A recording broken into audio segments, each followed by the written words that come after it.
ada 3 hal yang mempengaruhi komunikasi. Itu teori Albert Mehrabian. Apa aja kira-kira?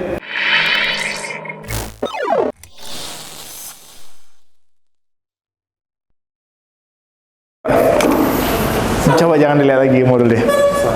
Pesan, betul Pak. Proses menyampaikan pesan biar apa Pak? Biar sama-sama. Betul, sama makna dan persepsinya. Tadi yang dibilang Pak Wawan, Coach Wawan terakhir tadi, ada 3 hal yang mempengaruhi komunikasi. Itu teori Albert Mehrabian. Ada kan di soal pretest ya, Albert Mehrabian. Apa aja kira-kira? 1, verbal, kata-kata. Berapa persen kata-kata pengaruhnya? Oh, 7%. Terus yang berikutnya? Intonasi, ya. Vokal, berapa persen? 38%. Yang terakhir? Body language, berapa persen? 55%. Nah, hari ini 3-3-nya harus kita latih sampai besok Pak. Jadi hari ini kita fokus, enak dulu ngomongnya. Besok kita belajar bagaimana ngomong enak dan memberi dampak, ya kan? Biar tidak ada perdebatan di bawah, atau biar mudah difahaminya. Terus saya mau tanya lagi, dalam proses komunikasi, hal apa saja unsur dalam komunikasi Pak? Masih ingat Pak? Yang ini tadi Pak? Yang harus ada dalam proses komunikasi itu sendiri? 1, komunikator, berarti sumber pesannya ya. Yang kedua? Penerima pesan. Ada yang bilang, teorinya bilangnya receiver atau komunikan kalau manusia. Yang ketiga? Pesannya sendiri, message. Yang keempat? Sebelum feedback apa Pak? Harus ada channelnya Pak. Ini ngomongnya pakai WhatsApp, pakai sosial media, direct, atau di atas panggung. Nah itu kan medianya berbeda-beda, maka pendekatannya harus berbeda, fleksibel. Yang terakhir baru feedback. Jadi kalau di pretest, masih ingat tadi di pretest yang tidak ada sebenarnya apa? Timing. Timing itu tidak ada dalam unsur komunikasi. Karena sebagai komunikator tugas kita adalah fleksibel, gitu. Kalau kita lihat dari gerakan fisiknya, proses pertama, kedua, dan ketiga, apakah ada perbedaan tenaga dan kekuatan? Nggak ada ya? Orang ini memang susah ini kayaknya. Enggak Pak, enggak. Kelihatan nggak? Kalau Pak Bintang merasakan ada perbedaan? Nggak ada Pak. Nggak ada Pak.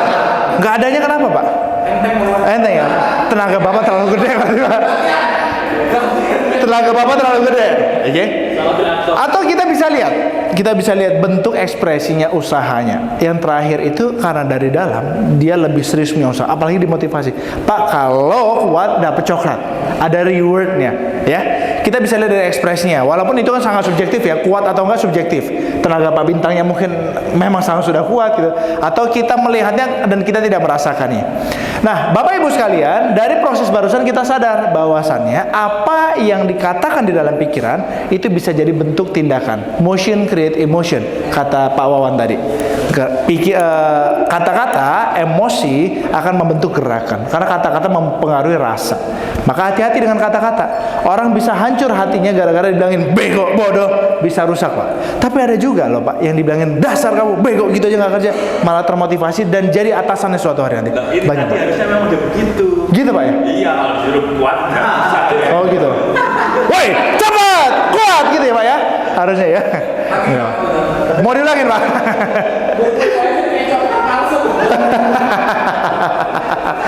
Nah begitu Bapak Ibu sekalian. Jadi hati-hati dengan kata-kata, baik dalam pikiran ataupun yang diucapkan. Apalagi Bapak Ibu adalah pemimpin, maka kata-kata seorang pemimpin dan dia di atas forum, kata-katanya bisa jadi sabda dan fatwa buat anak buah. Hati-hati Pak.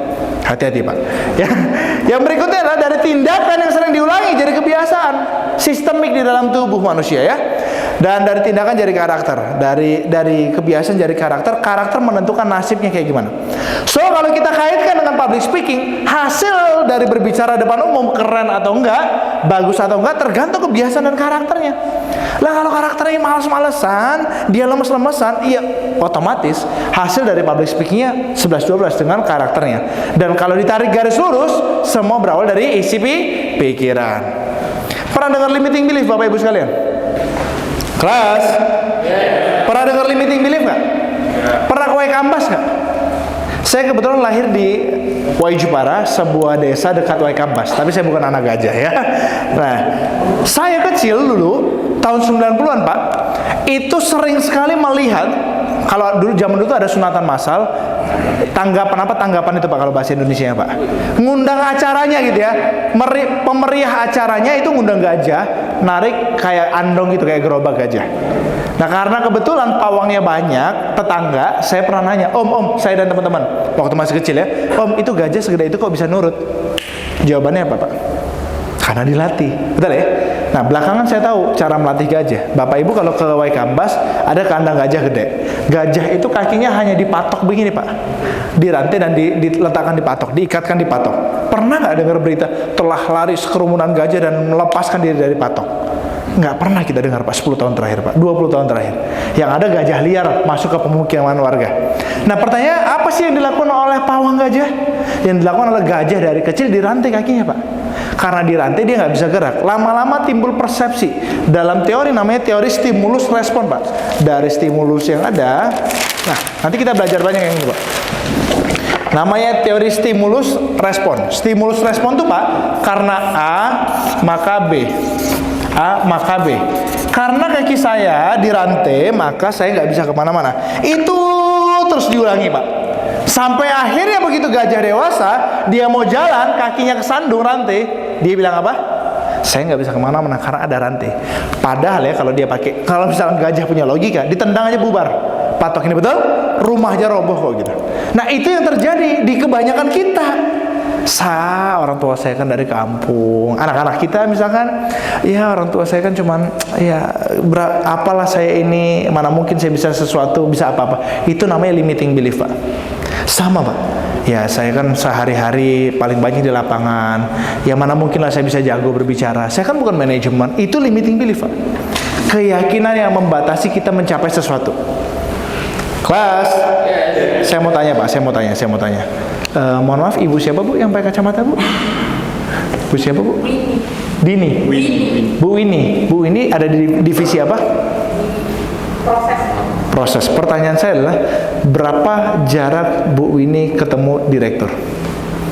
Ketemu CEO apa? CEO itu direktur utama di sini ya, namanya sebutannya Pak. Presiden direktur. Yang paling tinggi jabatannya di sini apa Pak? Operating director sama finance director. Atasnya operating director apa Pak? Presdir. Sekarang Bu ini ya, berapa jauh jaraknya ketemu presdir? Jauh banget, yakin? Berapa jaraknya Bu? Oke, sekarang gini, seberapa jauh jarak Bu ini lebih jauh lagi ketemu Presiden RI? Presiden RI jaraknya sejauh mana?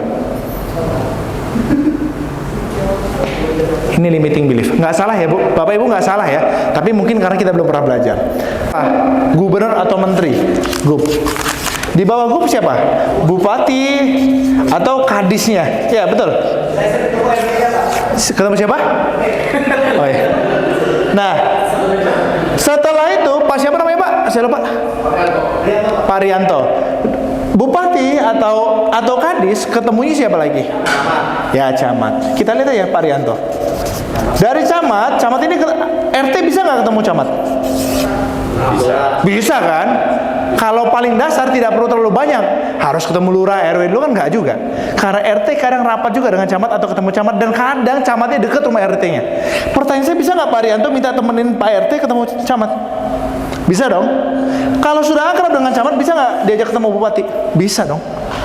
Entah apapun bentuknya, entah apapun prosesnya, entah apapun goalsnya, entah berapa lama pun. Dari camat bupati ketemu gubernur, and then terus berlanjut. Bisa nggak? Bisa lah Pak. Yang membuat nggak bisa karena kita nggak punya tujuan. Coba kalau ada tujuan, bisa nggak? Bisa. Saya punya cerita menarik. Saya punya teman kosan waktu kuliah, ya dia anak ekonomi Unila. Waktu kuliah kita cuma bercandaan. Someday kita gini. Cuman gitu doang Pak. Qadarullah, berawal dari goalsnya, dia kuliah lagi Pak, S2-nya di Turki, dan jadi sekjen perhimpunan mahasiswa di Turki, pelajar di Turki gitu ya. Setelah jadi sekjen, dilalah sebelum pemilu 2019, Sandiaga Uno datang ke sana, ada acara ngisi, dia moderator. Begitu jadi moderator, connect lah, tukeran nomor HP. Begitu dia selesai S2, Sandiaga Uno jadi menteri. Dan Anda tahu, mereka hanya ngobrol, ketemu nggak sengaja, dan akhirnya sekarang jadi tenaga ahlinya menteri. Pertanyaan saya adalah, waktu kuliah dulu di sini dia, mungkin nggak ketemu level menteri? Kayaknya enggak, Pak. Karena mimpi dia jadi menteri, maka dia cari jalan menuju menteri dan ada di circle-nya menteri. Itu namanya menembus limiting belief.